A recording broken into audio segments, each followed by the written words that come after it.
За монголчуудтай эрдэмтдчүүдтэй энэ өдрийн мэндийг хүргэе. За тэгээд үндсэн хуулийн нэмэлт өөрчлөлттэй холбоотойгоор улсын хурлаас хуулийн дагуу торгоо сонгогдсон гишүүд торгуудаа хилцүүлэг зохион байгуулаад иргэдээ санал аваад явж байгаа.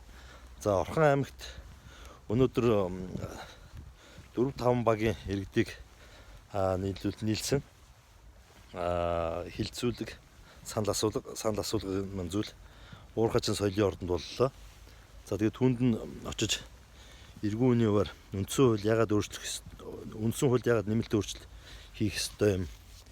Үндсэн хуулийн нэмэлт одоо энэ удаагийн ард нийтийн санал асуулга улс төрийн намууд иргэний нийгмийн байгууллагын одоо жил гарангийн уулз зөвлөгөө хилцүүлэг саналуудыг нэгтгэхэд Монголын засгийн газраас хуулийн хэллэгт оруулаад улсын хурлд хуулийн хугацаанд өргөн барьсан төсөлд одоо яг онцлог 3 хараад байгаа зүйлийг онцолж хэллээ. Нэгдүгээрт нь эрх мэдлийн одоо төвлөрлийг бууруулах, хоёрдугаарт нь эдийн засгийн буюу хүн амын төвлөрлийг бууруулах, гуравдугаарт нь хүний эрхийг хамгаалах гэдэг.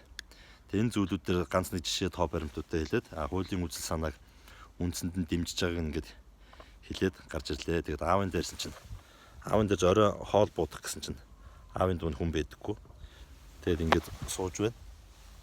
За тэгээд нөгөө моднууд маань хаавын минь тарьсан моднууд айгуу гоё ургаж байна. Энэ одоо жишээ нь одоо ингээд харахад юм чөргөр юм сэрэг харагдаад байна. Яг мойл нь ургах юм бол энэ чинь бүр сагдаасан юм том битүү болчихно. Тэгээд энэ жилийн уламжилт мод тарих ажлууд маань болохоор одоо Сэлэнг аймаг руугаа явна. За Орхон аймагтаа мэдээж тарина. За одоо дахиад 2-3 газар тарихаар төлөвлөсөн байгаа гэсэн тэнд нь бас модууд тарина.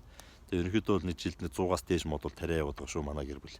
За тэгээд хүн болгон ихтгээ харилж мод тариарай гэдгийг уриалж байна. Тэгээд үндсэн хуулийн нэмэлт өөрчлөлттэй холбоотой асуудлуудаар за аймаг орон нутгад дүүрэгтэй болж байгаа хилцүүлгүүдэд оролцож за мөн одоо интернетийн шүлжээ орсон газар суудснаасаа парламент зэс рүү нэг удаагийн кодоор болон банкны эрхээр нэвтэрч саналуудаа заавал өгөөрэй гэдгийг уриалж байна. За төр төвшин төмөө болон амгалан байх болтугай. Баярлалаа.